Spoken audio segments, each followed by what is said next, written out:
You've probably have tried making dal with spinach, but have you ever tried with beet greens? I recently tried it and was surprised how delicious it was. So I thought, why not share the recipe with you all? Namaskar and welcome to Curries with Bumbi. Now though I am using a pressure cooker, you can even cook the lentils in a pot.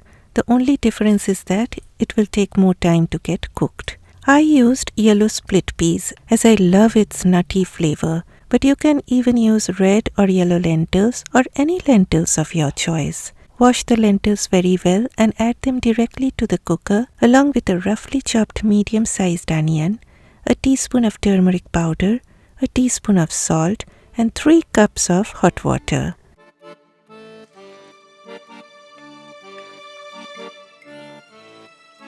Lid on and pressure cook it for 15 minutes if using an instant pot or 12 minutes if using a regular stovetop pressure cooker. After 15 minutes, switch off the cooker and allow all the pressure to be released naturally and then open the lid of your cooker.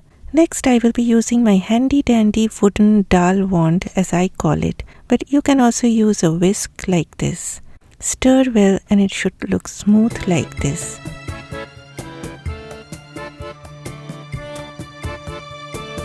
I added a cup more of hot water as the dal is looking too thick and I like having it with rice. And whenever you have it with rice, a dal shouldn't be too thick. And please keep this in mind, my friends, that the dal does thicken up more as it cools down. But if you want your dal to be very thick, then you do not have to add any more of water. Coming to the beet greens, don't they look beautiful? What you need to do is to snap off the stalk and pull it down. Then again snap off one end of the stem and pull it down to discard the fibers.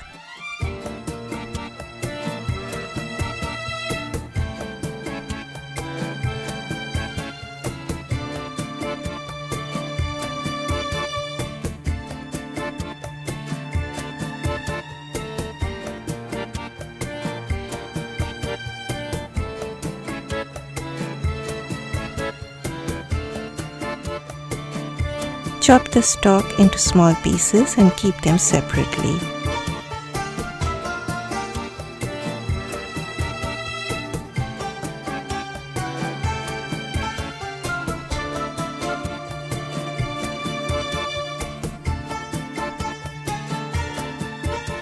Okay, pot on medium heat with a tablespoon of oil. Add chopped garlic before the oil gets too hot. You want to fry the garlic gradually as the oil is heating up. As soon as you see the garlic turning little golden in color, add the chopped beet stalks.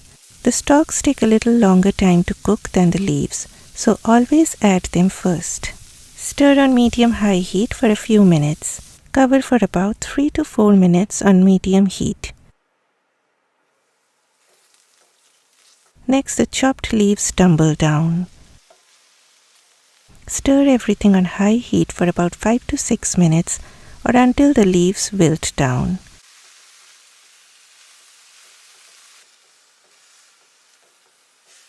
Then add half a teaspoon of salt and cover on medium heat for 3 more minutes. 3 minutes done, lid off and dal joins the party. And doesn't it look pretty with all those reds and greens swimming amidst that golden pool of dal goodness?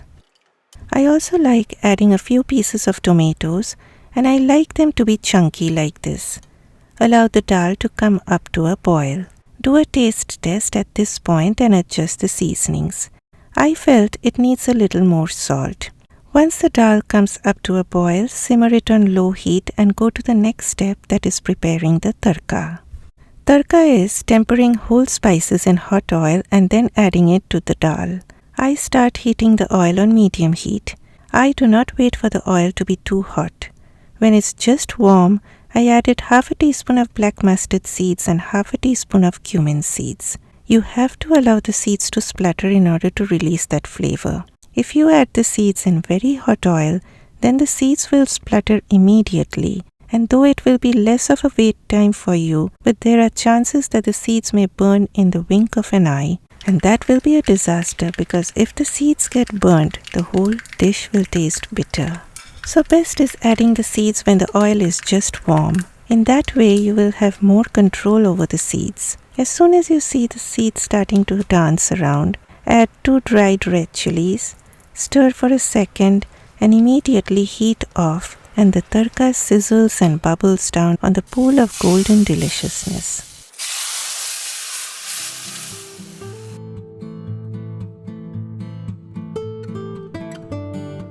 Add a handful of chopped coriander leaves if you like, and a sprinkle of lemon juice for that freshness. You can serve this with rice or any bread of your choice, and I'm sure you will love it. Please click that like button for me, and I will see you next time. Bye bye.